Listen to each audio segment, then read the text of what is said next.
Well, hello guys, it is that time once again for another edition of Odds and Ends, where I read you some really weird news stories from all over the world, and hey, they don't call it Odds and Ends for a reason, you know?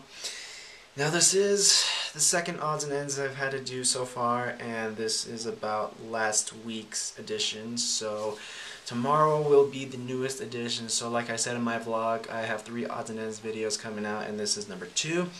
So I'm sure you guys are very anxious to hear what's going on from last week, so without further ado, let's get into these stories, shall we?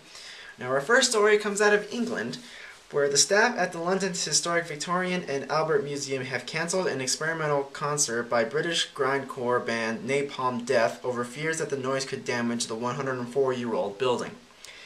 The show was to be a collaboration between ceramic artist Keith Harrison and the famed death metal musicians. The band's high decibel set was supposed to be played on the sculptural sound system, which was intended to disintegrate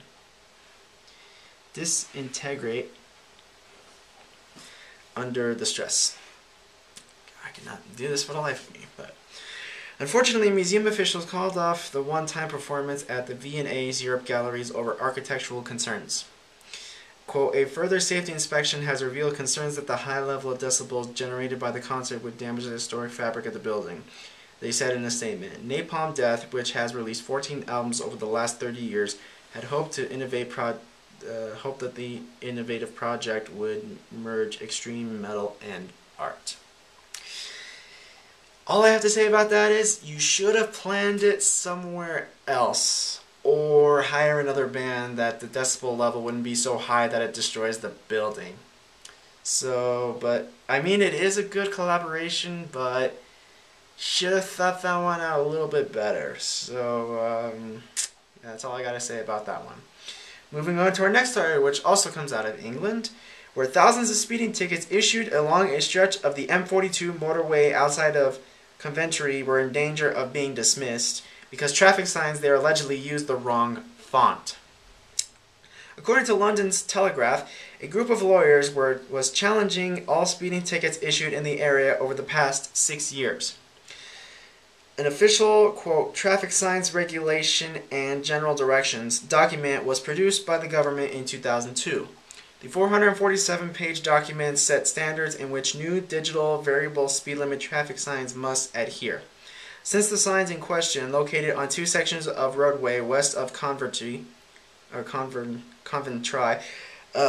used a skinnier and slightly taller font than the one mentioned in the directions, a group of lawyers and traffic consultants said tickets issued to motorists based on those signs could be null and void. After an 8-week investigation, during which no speeding tickets of any kind were issued, police determined that the signs were within government parameters. A spokesperson for the Crown Prosecution Service told reporters, quote, we do not believe that any convictions will be overturned. All the convictions related to the signs were legally sound. Oops. Whose fault is that? But, so if you guys ever had a speeding ticket, let's just say get away with it this one time. But aside from that, don't do it again. Moving on to our next story, which comes out of Kentucky, where everyone knows you can't yell, fire! in a crowded room. Well, apparently you can't yell, bingo! either in a crowded bingo parlor. Certainly not when you don't have bingo.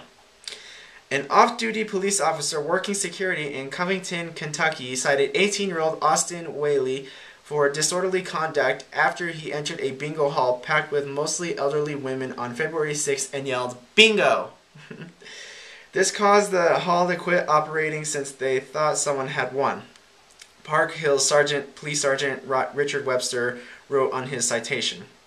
Quote, this delayed the game by several minutes and caused alarm to pardons. Whaley was asked to apologize to the angry bingo crowd, but he refused and was issued the citation. When the players realized it wasn't a real bingo, they started hooting and hollering and yelling and cussing. People take their bingo very seriously, Webster said. Whaley appeared in Kenton District Court earlier this month and could have faced 90 days in jail or a $250 fine for his outburst. Instead, District Judge Douglas Gothas suspended the sentence and ordered Whaley not to say the word bingo for 6 months. Quote, he was remorseful in court, Gothas told the Cincinnati Enquirer. Quote, he was obviously a good kid who hadn't been in trouble before. With all the other things that happen in the court system and the families you're dealing with, you gotta keep a sense of humor. Okay. Yelling bingo and getting it for disorderly conduct? What kind of shit is that? But obviously, he didn't know the rules, so it's kind of his fault too. And these people getting angry and started hollering and hollering and yelling and cussing? Wow. But, I mean, if you were given the chance to apologize, just apologize. That way you didn't have to go to court and either face 90 days in jail or $250 fine, or even worse, what the judge issued, not saying the word bingo for 6 months. Seriously? I could do that. But you, dude, you screwed yourself over on that one. I mean, you've got to be stupid and so uptight about this ish. So, you could have just said sorry and have avoided all this. For Christ's sakes, jeez Louise.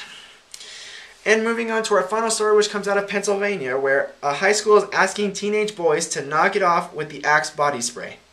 Freedom High School in Bethlehem reports one of its students was taken to the hospital after being exposed to the heavily fragranced aerosol deodorant. Now officials are ordering students to stop coating themselves in Axe while at school. A statement posted on the school's website explained, quote, the purpose of this posting is to make all parents, staff, and students aware of a medical issue involving a Freedom High School student having an extreme allergy to Axe body spray. This allergy is potentially life-threatening for this student. Most recently, this student has been transported to the hospital by ambulance for emergency medical treatment due to this student being exposed to Axe body spray while attending school. Okay. I know what that's like. I mean, when I was in high school, my sophomore, junior year, I was in PE and, you know, weightlifting and all this other stuff. So I know what that's like because, I mean, almost every guy there used Axe body spray to just cover up their sweat and everything because, I mean, we necessarily didn't have enough time to shower, nor did we did have showers, but we just never used them. But, I mean, a kid having an allergic reaction and then telling the whole school to stop? Okay, I can see how that can go. I mean, yes, I mean, people do have allergic reactions and allergies when it comes to, like, strong perfumes and clothes, which is why they don't want us wearing them anymore, though. But, I mean, could have used something else, like maybe, I don't know, deodorant. Maybe that would have helped, and maybe this kid wouldn't have been in the freaking hospital, for Christ's sakes. But whose fault is that? Your guys's. And on top of that, this freaking kid went to the hospital because of you, so hopefully this kid doesn't die and he sues the school and everything. So anyways, guys, that is it for this edition of Odds and Ends. I really hope you guys enjoy listening to those stories as much as I like reading them to you, and we will see you guys tomorrow for the newest edition of Odds and Ends. Until next time, we will see you guys later, and you can always take it easy.